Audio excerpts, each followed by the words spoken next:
Hi guys যিহেতু পূজাৰ সময়তহে ব্লগ দিয়াৰ কথা আছিলে এতিয়া ব্লগ নিদিওঁ আজি ভাবিছোঁ ফুড ব্লগকে দিওঁ ডেইলি ব্লগ নিদিওঁ আজি আমি তিনিটামান ৰেচিপি বনাম মানে তিনিটামান ডিছ বনাম আমি ঘৰত মানে মোৰ জেঠাইৰ ছোৱালীজনী আৰু মই আৰু দাদা আছোঁ ঘৰত মাহঁতো নাই গতিকে আমি তিনিটাই মিলি মানে কি বনাওঁ আজি আপোনালোকক লগত শ্বেয়াৰ কৰোঁ বুলি ভাবিছোঁ আশা কৰোঁ আপোনালোক সকলোৱে ভাল পাব আৰু like comment subscribe and share কৰিব একদম নাপাহৰিব প্ৰথমতে এতিয়া যিহেতু সন্ধিয়া হৈছে আমি আজি দুপৰীয়া ভাতটো খোৱাও দেৰি হ'ল গতিকে এনেই সৰুকৈ কিবা এটা খাবৰ কাৰণে আমি আজি ফাৰ্ষ্টতে মেগী বনাওঁ মেগী কেনেকৈ বনাওঁ এইটো মোৰ ষ্টাইলত বনাইছোঁ বেছি একো ডেক'ৰেশ্যন কৰিবলৈ নাই আৰু বেছি একো ৰহন সানিবলৈ নাই জাষ্ট এনেই চিম্পলকৈ মেগী বনাইছোঁ আপোনালোকক ফাৰ্ষ্টতে সেইটো দেখাওঁ আহক এতিয়া আমি মেগী বনাবলৈ সাজু হৈছোঁ প্ৰথমতে ইয়াত তেল দিলোঁ তাৰপিছত পিঁয়াজটো দি দিছোঁ পিঁয়াজটো অকণমান ৰঙা হোৱালৈকে ভাজিব লাগিব তাৰপিছত এতিয়া পানী দি দিম মেগীটো যিহেতু বইল কৰিব লাগিব মানে সিজাব লাগিব গতিকে পানী অলপ দি ল'ব লাগিব এতিয়া আৰু এপেকেট ঢালি দিছোঁ যোনে যিমানটো খায় আৰু আমি এনেও খোৱা বোৱাত বেছি ভাল যে সেইটো কাৰণে মানে আমি অলপ সৰহকৈ খাওঁ আৰু অলপ পানী দিব লাগিব তাকে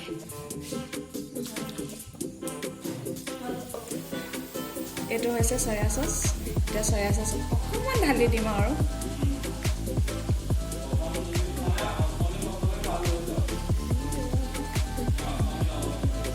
মেগী মছলাটো ঢালি দিছোঁ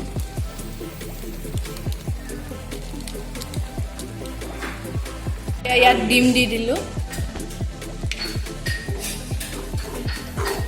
ফাইনেল লুক আজি জাষ্ট এনেই বনাইছোঁ আৰু ইমান ৰহন খানা নাই এতিয়া গাইছ আমি খাই লওঁ তিনিওটাই মিলি নেক্সট আমাৰ আকৌ ভোক লাগিলে এতিয়া মোৰ জেঠাইৰ ছোৱালীজনীয়ে কৈছে যে তাই এটা নতুন ডিছ শিকাব চয়াবিনৰ পকোৰা বুলি কয় কিন্তু কেনেকুৱা হয় ময়ো নাজানো লাষ্টত আপোনালোকে গম পাব কেনেকুৱানো হয় আহকচোন সেইটো চাওঁ ডিছটো বনাবৰ কাৰণে আমাক প্ৰথমতে লাগিব চয়াবিন এইটো আমি ধুই লৈছোঁ তাৰপিছত ইয়াতে পদুনা অকণমান পিচি লোৱা হৈছে নহৰু আদা নহৰু পেষ্টটো পিচি লোৱা হৈছে তাৰপিছত এয়া মিট মছলা আৰু অকণমান দৈ লাগিব আৰু চয়া চচ কালাৰৰ কাৰণে আমি ইউজ কৰিছোঁ আপোনালোকে ইউজ নকৰোঁ বুলি ভাবিলেও নকৰিব পাৰে আপোনালোকৰ কথা আৰু এইকেইটা সামগ্ৰী লাগে বেছি নালাগে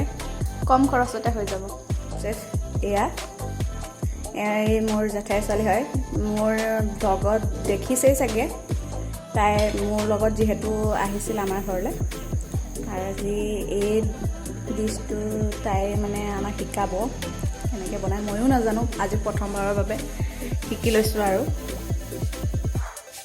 সামগ্ৰীখিনি ইয়াত দি দিয়া হৈছে মিশ্ৰণ এইটো এটা মিশ্ৰণ হৈ গৈছে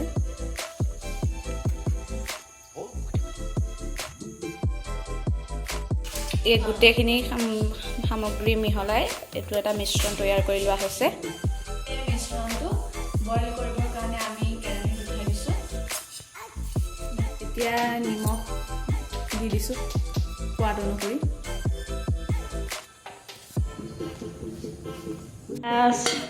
গেছটো অফ কৰি পেলাই এইটো আমি অলপ টুকি দিম পাত্ৰ এটাত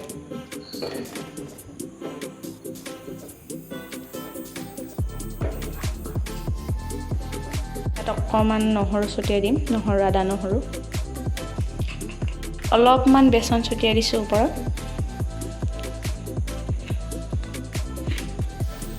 আৰু অলপমান পিঠাগুড়ি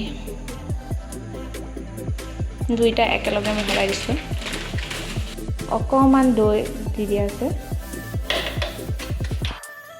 এতিয়া আমি এইটো মুঠি দিম গৰম হৈ আছে পূৰা আৰু অলপ এতিয়া কেৰাহী এখন পাতি অকণমান তেল দি দিয়া আছে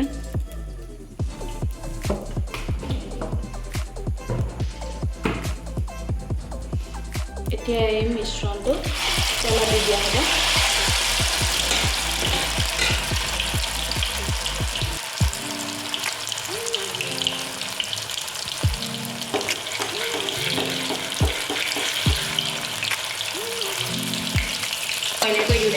মাজে অকণমান লৰাই থাকিব লাগিব।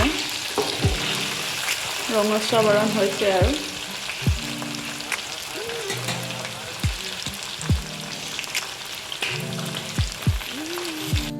এতিয়া প্ৰথমতে আমি মিডিয়াম ফ্লেমত ভাজি লৈছোঁ। তাৰপিছত এইখিনি কাঢ়ি পেলাই একেলগে গোটেইখিনি দি পেলাই হাই ফ্লেমত ভাজিব লাগিব আকৌ এবাৰ, তেতিয়া বেছি টেষ্টি হ'ব। ফাইনেলি ৰেডি হৈ গ'ল এইটো আমাৰ। এতিয়া আমি টেষ্ট কৰোঁ কেনেকুৱা হয়। এতিয়া আমি টেষ্ট কৰি চাওঁ কেনেকুৱানো হৈছে।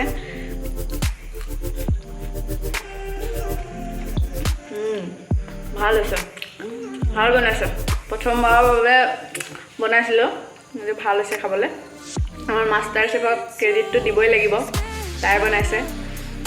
এটা আমি ৰেচিপি দেখাবলৈ ট্ৰাই কৰিছোঁ, আপোনালোকে ভাল পাব চাগে নিশ্চয়। আজি এতিয়া বনাবলৈ লৈছোঁ এগ কাৰী। তাৰ বাবে আমি কি কি সামগ্ৰী লাগিব আৰু কি কি কৰিব লাগিব তাক চাওঁ আহক। প্ৰথমতে আমি আলুটো উলিয়াই ল'ব লাগিব প্ৰয়োজন অনুসৰি কিমান লাগে।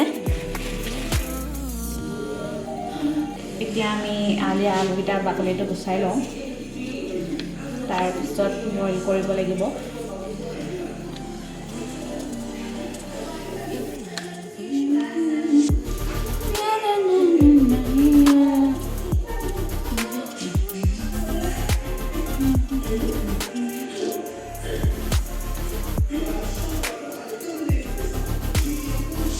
এতিয়া আমি আলু আৰু এটা ডিম দি দিছোঁ। এটা ডিম কিয় দিছোঁ সেইটো আপোনালোকে খন্তে সময়ৰ পিছত গম পাব। ভিডিঅ'টো শেষলৈকে চাই থাকক, তেতিয়া গম পাব কিয় ডিমটো বইল কৰা হৈছে।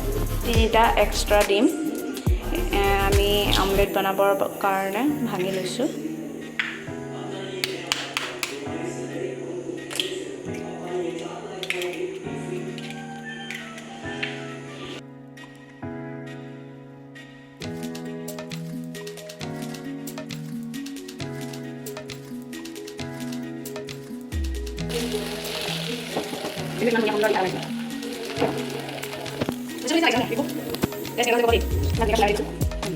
বইল কৰা আলুখিনি আমি অলপ পিটিকি ল'লোঁ আৰু বইল কৰা ডিমটো আমি ভাঙি পেলাই পিটিকি ল'লোঁ আৰু অকণমান জালুকৰ গুড়ি লৈছোঁ আৰু আদা নহৰুৰ পেষ্টটো বনাই লৈছোঁ আৰু এয়া অমলেট বনাই লৈছোঁ।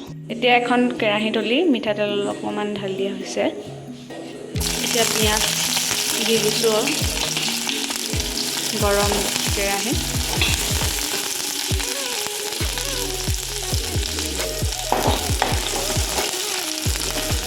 এই দুটা আমাৰ চিকমিক, ইহঁতক খবৰ দিছে আজি আমি কি কি খানা বনাইছোঁ, ইটোৱে সিটোক খবৰ দিছে।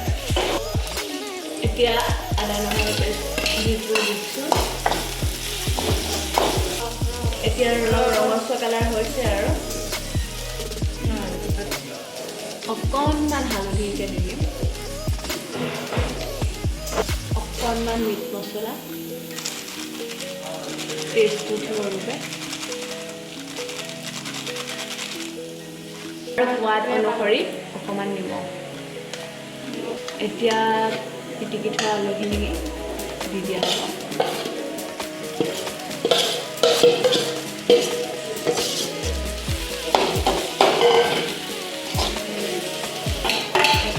ডিমখিনি দি দিয়া হৈছে লগত আৰু অকণমান জালুকৰ গুড়ি। জালুকৰ গুড়িৰ জেগাত জলকীয়াও দিব পাৰে, আপোনালোকে জ্বলাটো কিমান খায় আৰু তাৰ ওপৰত ডিপেণ্ড কৰিব সেইটো। এতিয়া পানী দি দিম, আমি যিহেতু অকণমান গ্ৰেভি টাইপত খাম সেইটো কাৰণে অলপমান পানী দিছোঁ। সেইটো আপোনালোকৰ কথা, কিমান জুলীয়াকৈ খাব বিচাৰে আপোনালোকে।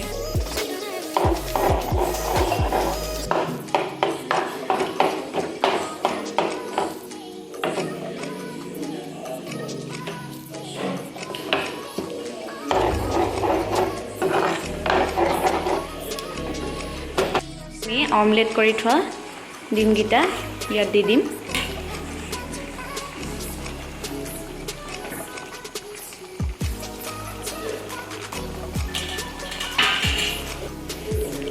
মিডিয়াম ফ্লেমত দি ঢাকন মাৰি দিলোঁ। আকৌ এবাৰ আমি এতিয়া লৰাই দিম।